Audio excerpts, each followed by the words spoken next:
Zoe Hall, a teenage girl that struggles with the death of her mother. In fact, she thinks she can still see her around and even has whole conversations with her. This has caused her to shut down emotionally and has also put some strain on her relationship with her father Todd, who is trying his best to connect her through activities like teaching her to hunt. It is during one of these hunts that he passes on some important wisdom to her. She must always take care of unfinished business. The advice resonates with Zoe, so when her shot doesn't finish off a deer, she ends its suffering by hitting its head with a rock.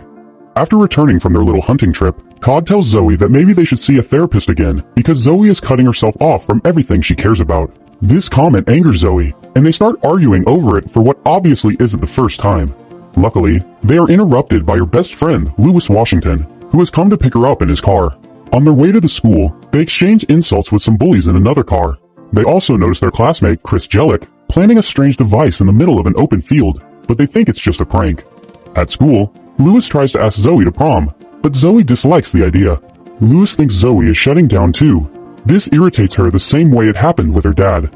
She leaves for the bathroom after Lewis accidentally spills a drink on her and finds Anna Jellick moving the ceiling panels. Anna leaves the bathroom in a rush, so Zoe takes the opportunity to check the panels she had moved, but finds nothing behind them. Several incendiary devices are set off around town, except for the one Kip Quaid leaves at the school's front office. Having so many fires burning at the same time means the roads are clogged and first responders, like law enforcement and firefighters, are overwhelmed. At school, a van suddenly crashes into the cafeteria, carrying two armed teenagers, the leader, Tristan Voy, and Chris Jellick. They're soon joined by Anna Jellick and Kip Quaid, who are also carrying weapons. After shooting various students, Tristan asks everyone to use their phones to tell their parents what's going on. Lewis calls his mom and leaves a message telling her he doesn't have any regrets. Meanwhile, Zoe learns what is going on thanks to a wounded girl that enters the bathroom and dies there. She escapes by crawling through the bathroom ceiling and falls into the school kitchen, where the cook is also hiding. When Chris comes back to investigate the noises, the cook tries to confront him, but he shoots her. Zoe leaves the building through the back door after he's gone. After everyone is done talking to their parents, Tristan borrows a phone and calls the school's front office to tell them about the shooting. The rules say they need to confirm the information before they can call lockdown, so Tristan asks if there's any students to live stream with their phones and tells the video hosting companies not to interrupt the streams or we will have to shoot people. As he starts giving a speech about entropy and truth, the school's principal and security guard arrive at the cafeteria to get their confirmation. The principal tries to talk Tristan down by apologizing for not listening to him before, but Chris shoots him while allowing the guard to escape. Tristan asks everyone to turn off their recordings except for the one with the most views, which happens to be Lewis and is streaming on the school's social page. He is tasked with following Tristan around and recording everything, and the hostages are ordered to barricade the hole in the van made on the wall.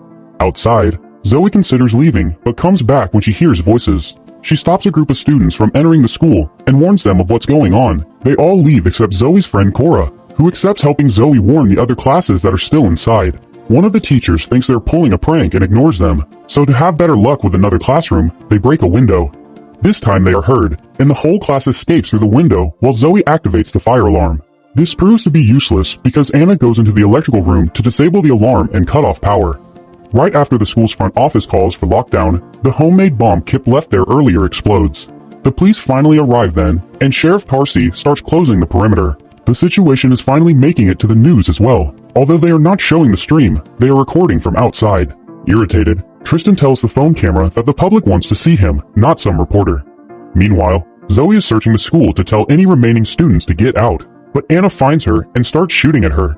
Her leg is wounded before she manages to run away and hide in a room filled with balloons that allows her to sneakily jump on Anna when she follows her. The girls fight for the gun. Zoe overpowers Anna and shoots her. With Lewis still recording, Tristan goes to the Spanish classroom to take those students with him to the cafeteria. The teacher tries to reason with him. Tristan responds by making her take off her blouse. He is about to touch her inappropriately when Lewis interrupts him by saying he has some questions from the watchers, effectively taking Tristan's focus away from the teacher. He wants as much attention as possible, so he is willing to answer those questions. Tristan explains that this plan took him 14 months to make it sing, since he had to research the building blueprints, gather the weapons, etc. A police officer visits Tristan's house to talk to his parents, only to find the mother dead. Her neck had been cut open. In the meantime, Zoe's dad hears the news about the shooting on the radio and decides to drive to the school with weapons loaded in his truck. In the cafeteria, Chris is in the middle of talking to the voices in his head when he hears on the news that the cops have arrived, so he goes to the hole in the wall and shoots at them. Tristan hears gunshots and decides to return, taking the whole Spanish class with him. Zoe sees them in the hallway, and when Kip walks in the opposite direction from the group, she decides to follow him. He is trying to get into another classroom filled with students, so Zoe appears in front of him to call his attention and gets him to chase her. She takes him through a slippery floor, and after he falls, she unloads a fire extinguisher on his face and also hits him with it.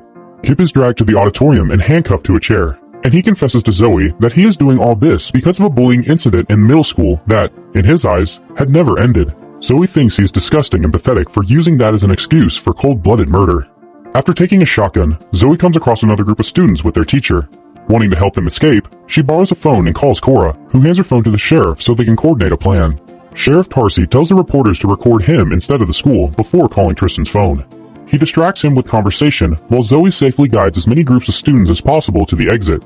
However, her rescue plan appears on the news, which allows Tristan to discover the ruse. So he hangs up on Tarsi and proceeds to call his teammates. Zoe has Anna's phone, so she answers his call. Tristan tells her to show herself or he will start shooting people. He even kills a student as proof. After telling him she will be there, Zoe returns to the auditorium and frees Kip, who is feeling guilty for what he has done and wants to die now. Zoe tells him he should be in charge of his legacy and convinces him to cooperate, so she hands him back the shotgun. While Todd sneaks into the school grounds and gets his weapon ready to help his daughter, Zoe makes it to the cafeteria and Tristan starts asking her questions for the stream. A furious Chris wants to kill her because she shot his sister, but Tristan won't allow it. He believes everything must happen at the right moment. They are suddenly interrupted by Kip, who after an exchange of insults with Chris and Tristan, shoots his shotgun, only managing to hit Tristan on the shoulder before Chris kills him. Lewis gets hurt in the exchange. Zoe and Lewis take advantage of the distraction to escape. Chris goes after them. They hide in the Spanish room, and while Zoe checks on Lewis's wounds, they confess their feelings for each other. Lewis also informs her of some explosives hidden in the van, so Zoe leaves the classroom to check on it, allowing Chris to find her and chase her again. Zoe enters the science classroom this time and opens all the burners, starting a fire when Chris tries to come closer. Her attempt at escaping does not work, however, because Chris still manages to catch her. He smashes her head against the glass cabinet, then punches her a couple of times before throwing her to the ground. When he is about to kill her, Todd shoots from a spot outside and kills him instead. The police approach him as soon as they hear the gunshot, and Zoe can do nothing but watch through the window how they arrest and take her father away. Afterward, Zoe grabs Chris's gun and makes her way back to the cafeteria, only pausing to retrieve Lewis's phone when she finds it on the floor in a hallway. She sends Tristan a picture of Chris's body, causing him not to talk to her anymore. So instead she hijacks the stream and tells Tristan the world will remember her, not him, which enrages him. Tristan grabs one of the explosives from the van and gives it to a student that he drags out of the cafeteria with him. Zoe sees them leave, so she takes the chance to go in and tell all the hostages to run now that Tristan is gone. There is still the little issue of the bomb in the van, which Zoe solves by putting the shift in reverse and jamming the gas pedal with Chris's rifle. This causes the van to move outside and explode in the parking lot. SWAT uses this opportunity to enter the building, and they mistakenly arrest Zoe while she's trying to find Tristan. An explosion coming from the next room reveals Tristan's body, and while the SWAT take care of it, Zoe sees her mother, who tells her that she loves her and wishes her goodbye before disappearing for good as Zoe cries her heart out. Outside the school, Sheriff Tarsi frees Zoe, shaking her hand, apologizing for the incorrect arrest, and praising her actions. Zoe responds by asking him to allow her to see her father. Todd is inside a police car, handcuffed, but he still has a heartfelt talk with his daughter. They repair their relationship and reassure each other of how important they are in their lives. After making sure Lewis is fine, Zoe notices Tristan sneaking out of the school. He had faked his death by changing his clothes with the other student, so cops would initially think the burned body was his. She recovers Todd's rifle and follows Tristan into the woods, where he is getting some money and a passport out of a box he has hidden under a bridge as part of the plan. Zoe does not hesitate to shoot him from afar, then comes closer. Noticing the shot was not enough to kill him, she mentioned the advice on unfinished business her dad had given her while hunting and picks up a big rock to finish Tristan off.